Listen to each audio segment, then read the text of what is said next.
2026년, 네, 새해가 밝았네요. 네, 반갑습니다. 이 보내주신 자료를 보니까요, 시장이 연초부터 벌써 한 2에서 3% 정도 오르면서 아주 기분 좋게 출발하고 있더라고요. 네, 출발이 아주 좋습니다. 변동성 지수도 10대 중반에서 굉장히 안정적이고요.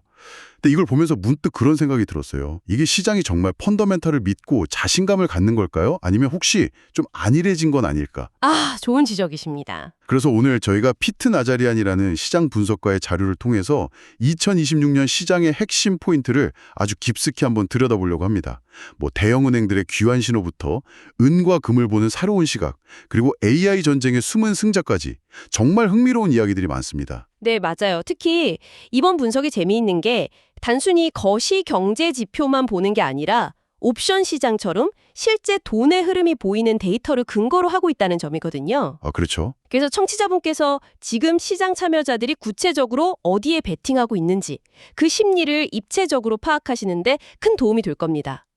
단순히 이게 좋다가 아니라 왜 시장은 지금 여기에 주목하고 있는가 그 이유를 한번 파헤쳐 보겠습니다. 좋습니다. 그럼 첫 번째 주제부터 바로 들어가 보죠. 시장의 전반적인 분위기. 자료를 보면 시장이 웬만한 악재에는 눈 하나 깜짝 안 하고 혹시 흔들려도 금방 회복해버린다. 이런 강한 맷집을 보여주고 있다는데요. 이건 어떻게 해석해야 할까요? 핵심은 시장의 소화력이 굉장히 빨라졌다는 거예요. 소화력이요? 네, 나자리아는 시장의 공포지수라고 불리는 VIX 있잖아요. 아, 네. VIX. 그게 14에서 15.5 사이라는 아주 낮은 범위에 머물고 있다는 점을 강조하거든요. 이건 투자자들이 불확실성을 회피하기보다는 오히려 기회로 본다는 그런 자신감의 표현이라고 할 수 있어요. 재미있는 예시가 하나 있었죠. 트럼프 대통령이 신용카드 관련해서 예상치 못한 발표를 했을 때 시장이 순간적으로 출렁였어요. VIX가 16.5까지 잠깐 튀어 올랐었죠. 네, 기억납니다. 그때 잠시 분위기가 좀 싸늘해졌었죠. 그런데 정말 놀라운 건 그 충격이 1시간도 채 가지 않았다는 거예요. 1시간도요? 네, 지수가 밀리자마자 곧바로 저점 매수세가 강력하게 들어오면서 VIX는 다시 15선으로 돌아왔어요. 마치 시장이 이 정도 악재는 소화 가능해. 오히려 싸게 살 기회야. 라고 말하는 것 같았죠. 아, 그렇군요. 이런 빠른 회복력은 2025년부터 꾸준히 관찰된 현상인데 그만큼 시장의 기초 체력이 탄탄해졌다는 가장 확실한 증거 중 하나로 볼 수 있습니다. 시장의 체력이 강해졌다는 건 알겠는데 그럼 그 자신감의 근원이 어딘지가 궁금해지네요. 마침 이제 실적 시즌이 시작됐고 JP모건이나 뱅크 오브 아메리카 같은 대형은행들이 스타트를 끊잖아요. 그렇죠. 나자리아는 이 은행주들에 대해 굉장히 낙관적이던데 이게 그 자신감의 원천과 좀 관련이 있을까요? 정확히 보셨어요. 그는 이 대형 투자은행들이 2026년에 정말 좋은 한 해를 보낼 거라고 예측하더라고요. 네. 근데 여기서 중요한 건 단순히 지난 분기 실적이 좋았을 것이다 이런 단기적인 이야기가 아니에요. 아, 그게 아닌가요? 그보다 훨씬 중요한 건 앞으로의 사업 계획을 담은 가이던스, 즉 미래 전망이죠. 미래 전망. 네, 나자리아는 드디어 기업 공개 IPO와 인수합병, M&A 시장이 긴 잠에서 깨어나서 활기를 띨 거라고 보고 있어요. 그런데 그 얘기는 사실 작년에도 좀 들렸던 것 같은데 약간 이번엔 진짜 온다 같은 느낌? 맞아요. 양치기 소년 같은 느낌이 좀 있었죠. 네. 올해는 뭐가 다르다고 보는 건가요? 나자리안이 제시하는 구체적인 근거가 있나요? 아주 좋은 질문이십니다. 나자리안이 지적하는 결정적인 차이는 바로 금리의 안정화입니다. 아, 금리. 네. 몇 년간 기업들이 투자를 망설였던 가장 큰 이유가 자본 조달 비용을 예측할 수가 없었기 때문이거든요. 그렇죠. 금리가 계속 움직이니까. 맞습니다. 그런데 이제 금리가 안정적인 궤도에 들어서면서 그동안 M&A나 IPO를 미뤄왔던 기업들이 드디어 움직일 명분과 확신을 얻게 된 거죠.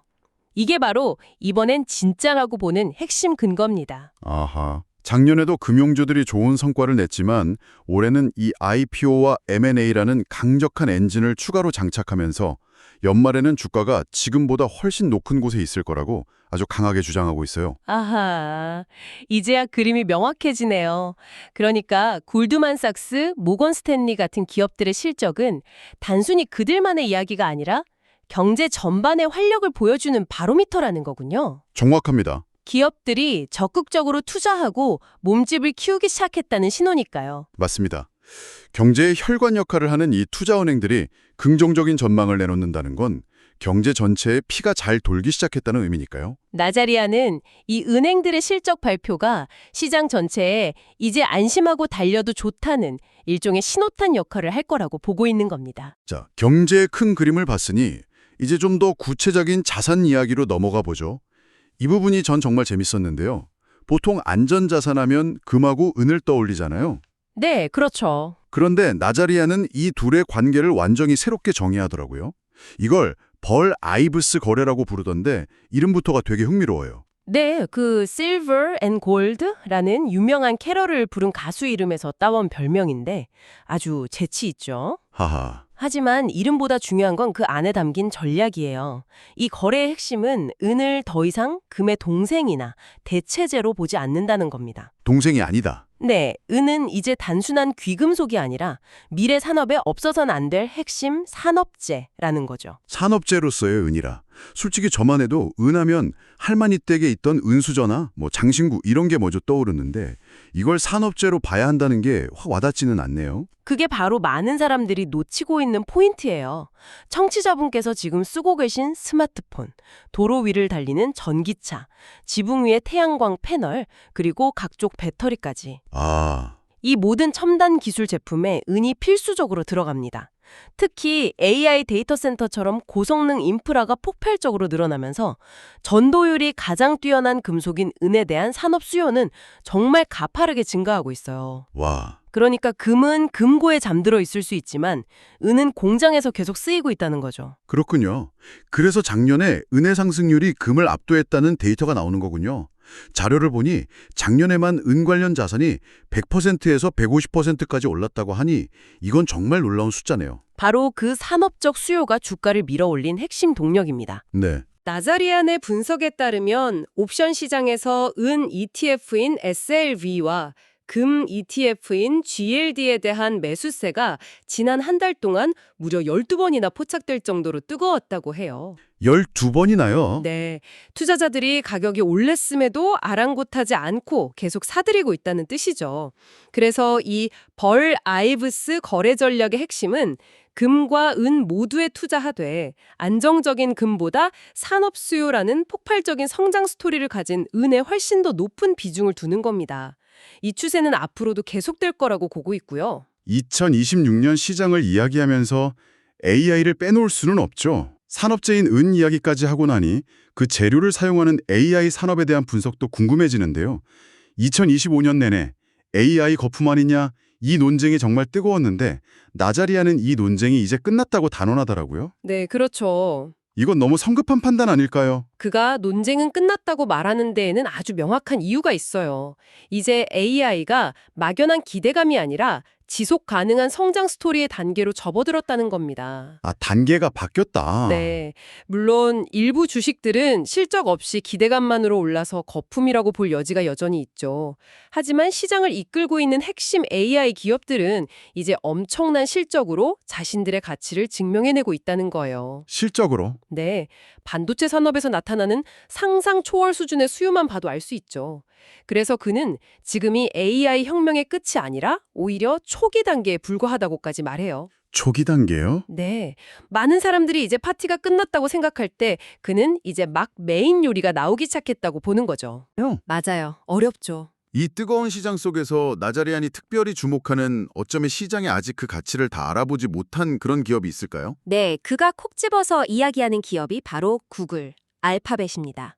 지오지 엘리죠. 아, 구글이요? 이유는 크게 두 가지로 볼 수 있어요. 첫 번째는 구글의 AR 모델인 제미나이가 경쟁사인 오픈 AI로부터 시장 점유율을 아주 성공적으로 빼앗아오고 있다는 점이에요. 네. AI 경쟁에서 구글이 확실한 승자로 자리매김하고 있다는 증거죠. 하지만 더 중요한 건 두 번째 이유입니다. 그게 뭔가요? 바로 그 엄청난 성장 잠재력에 비해 주가가 전혀 비싸지 않다는 점이에요. 여기서 나자리안의 통찰이 돋보이는데요. 어떤 점에서요? 그는 제미나이의 시장 점유율 상승이 단순히 뉴스 헤드라인을 장식하는 데 그치지 않고 이미 구글 클라우드의 기업 계약이나 더 효율적인 고수익 광고 같은 실제 돈으로 연결되고 있다고 분석해요. 아, 실적으로 연결된다? 네, 자료에 따르면 구글의 주가 수익 비율 PER이 27배 수준인데 시장은 아직 이런 새로운 고성장 수익원을 주가에 온전히 반영하지 않았다는 거죠. 그래서 그는 이 27이라는 숫자가 AI의 폭발적인 성장에 올라타면서도 안정성을 확보할 수 있는 아주 매력적인 가격이라고 평가하는 겁니다. 와, 마지막으로 살펴볼 종목은 정말 의외네요. 전 당연히 또 다른 기술주가 나올 줄 알았는데 넷플릭스더라고요.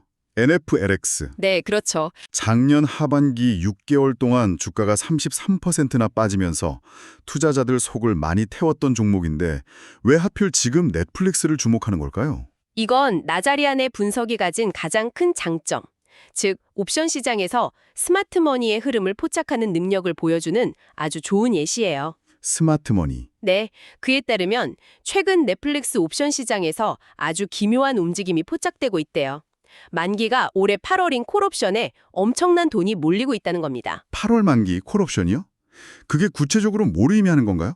콜옵션이라는 게 특정 날짜까지 주가가 정해진 가격 이상으로 오를 거라는 권리의 돈을 거는 거잖아요. 네, 맞습니다. 그런데 만기가 당장 다음 주나 다음 달이 아니라 무려 8월이라는 건 이 투자자들이 단기적인 반등을 노리는 게 아니라는 뜻이에요. 아, 이들은 현재 넷플릭스의 주가를 짓누르고 있는 워너브라더스와의 이슈 같은 단기적인 악재들이 해결되고 나면 하반기에는 주가가 지금과는 비교도 안 될 수준으로 크게 뛰어오를 거라고 확신하고 있는 거죠. 그러니까 지금 당장의 이런 소음은 무시하고 몇 달 뒤에 펀더멘털을 보고 장기적인 베팅을 하고 있다는 거군요. 정말 흥미롭네요. 정확해요. 옵션 시장의 큰 손들은 넷플릭스의 주가가 단순히 예전 수준을 회복하는 걸 넘어서 $100 이상 급등할 가능성에 매우 공격적으로 베팅하고 있어요. $100 이상이요? 네, 지금의 어려움이 거치고 나면 넷플릭스가 가진 컨텐츠 제국의 본질적인 성장 스토리가 다시 시장의 주목을 받을 거라는 강한 믿음이 깔린 분석이라고 할 수 있습니다. 자, 오늘 정말 흥미로운 분석들을 살펴봤네요.